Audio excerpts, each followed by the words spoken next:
শুভ সকাল বন্ধুরা, মিষ্টিস ফ্যামিলির একটি নতুন ব্লগে তোমাদের সবাইকে ওয়েলকাম।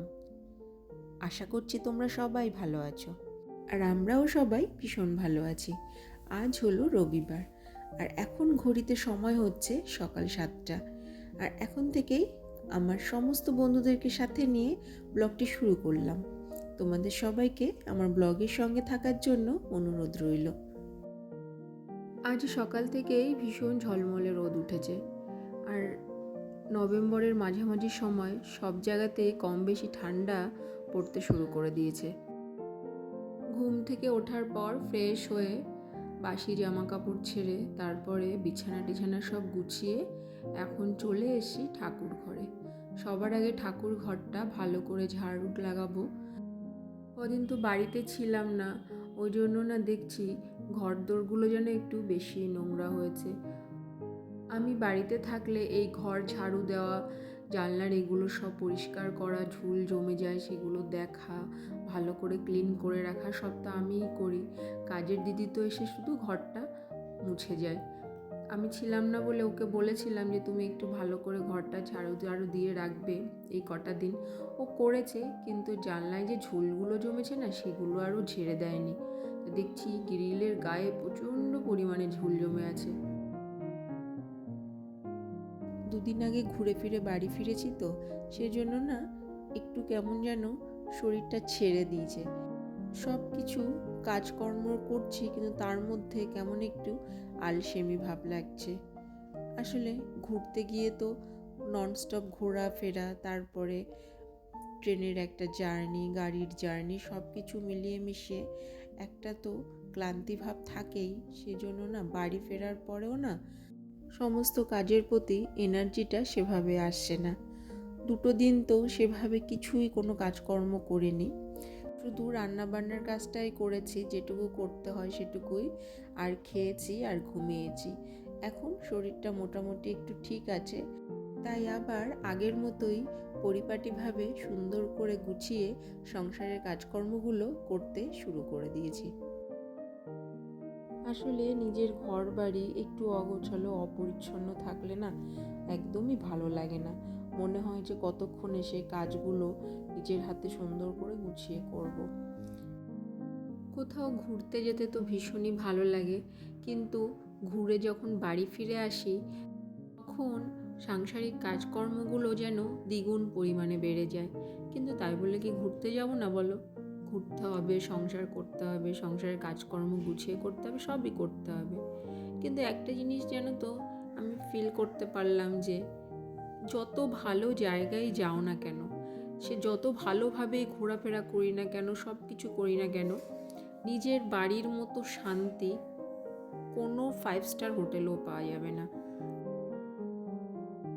দার্জিলিংয়ে গিয়ে ভালোই ঘুরেছি, আনন্দ হয়েছে, সব কিছুই হয়েছে, কিন্তু তারপরে যখন বাড়ি ফিরেছি সেটা একটা আলাদাই মানসিক শান্তি।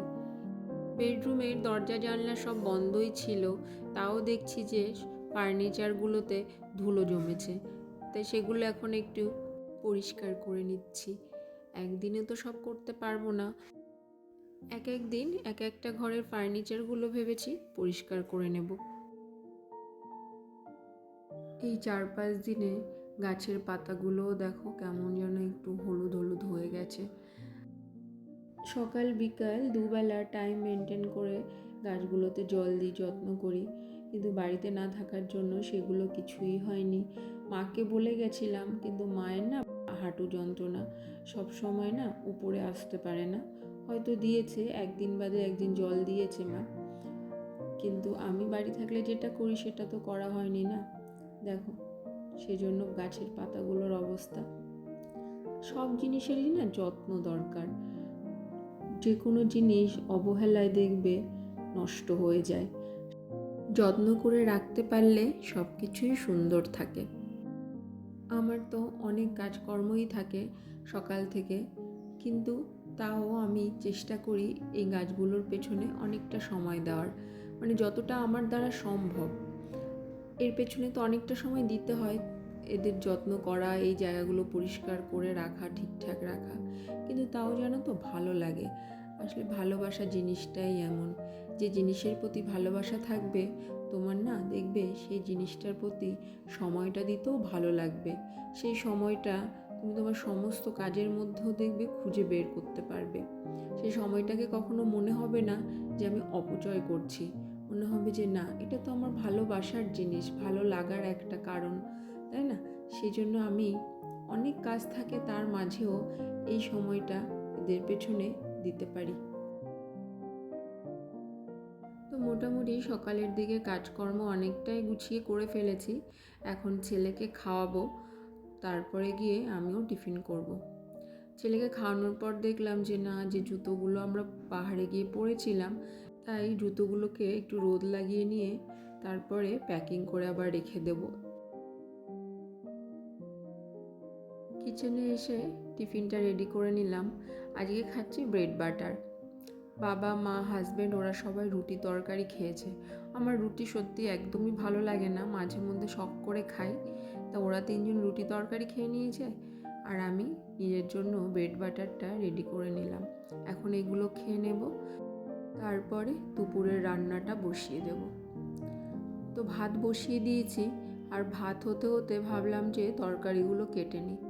তো আজকে করব চাল কুমড়োর ঘন্ট। চাল কুমড়ো জিনিসটা আমার ভীষণ পছন্দ। চাল কুমড়ো কুচিয়ে ভাজলেও ভালো লাগে, আবার চিংড়ি মাছ দিয়ে মাখা মাখা একটা চাল কুমড়োর ঘন্টও ভালো লাগে। তো আজকে সেটাই করব। তাই ভাবলাম যে চাল কুমড়োটাকে কুচিয়ে নুন মাখিয়ে রেখে দিই, তাহলে চাল কুমড়োর যে এক্সট্রা জলটা না, সেটা বেরিয়ে যাবে। কথায় আছে না, মাছে ভাতে বাঙালি। মাছ ছাড়া যেন বাঙালিরা ভাবতেই পারে না। আজকে বাড়িতে আনা হয়েছিল অনেকটা পাবদা মাছ। আমরা প্রায় 1 সপ্তাহ মাছ খাইনি।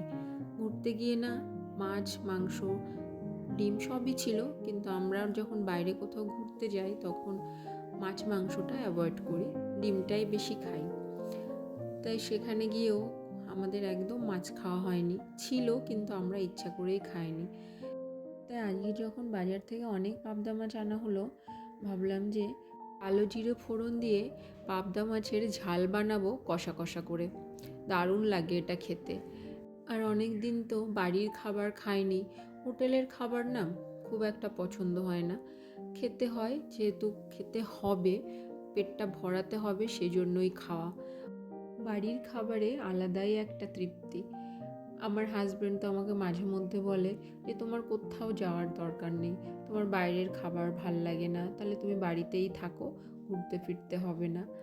আর কি করে বলে কথাগুলো, কিন্তু ওকে কি করে বোঝাবো যে নিজে যখন রান্না করি, তারপরে সেই রান্নাটা যখন সবাই খেয়ে ভালো বলে আর নিজেও খেয়ে যখন তৃপ্তি হয়, তার মতো আনন্দ আর কিছুতেই নেই। মাছের ঝোলটা তো হয়ে গেছে, এখন চাল কুমড়োর ঘন্টটা রেডি করছি। চাল কুমড়োর জলটা ঝরে গেছে তো, আর চাল কুমড়োটা অনেকটা নরম হয়ে গেছে, এজন্য এটা এবার তাড়াতাড়ি রান্না হয়ে যাবে। এই প্রসেসে যদি কখনো চাল কুমড়ো করা হয়, করতে বেশি টাইম লাগে না। অল্প একটু চিংড়ি ছিল, চিংড়িটা অল্পই আনা হয়েছিল। চাল কুমড়োর মধ্যে চিংড়িটাও দিয়ে দিলাম, বেশ মাখা মাখা একটা চাল কুমড়োর ঘন্ট রেডি করে নিলাম। আজকে আর বেশি কিছু না রান্না করিনি, পাবদা মাছের ঝাল আর চাল কুমড়ো চিংড়ি দিয়ে ঘন্ট, ব্যাস এই দুটো মেনুই করেছি। এবার কিছু ফল কেটে নিলাম, ফল খাবো, ছেলেকে খাওয়াবো। ছেলেকে স্নান করিয়ে দিয়ে তারপরে আমিও স্নান সেরে এখন ঠাকুর ঘরে চলে এসেছি পুজো করতে। তো বন্ধুরা, আজকের মতো তোমাদের সঙ্গে ভিডিওটা আমি এই পর্যন্তই শেয়ার করছি। তোমাদের সঙ্গে আবার দেখা হবে আমার নেক্সট ব্লগে। আশা করছি তোমাদের আমার এই ভিডিওটা ভালো লেগেছে। তো চলো, তোমাদের সবাইকে জানাই টাটা। তোমরা সবাই ভালো থেকো, সুস্থ থেকো। আর আমার চ্যানেলে আমার সমস্ত নতুন বন্ধুদেরকে জানাই অনেক অনেক ওয়েলকাম। তোমাদের যদি আমার ভিডিও ভালো লাগে, তোমরা আমার পাশে থেকো। সবাইকে ধন্যবাদ।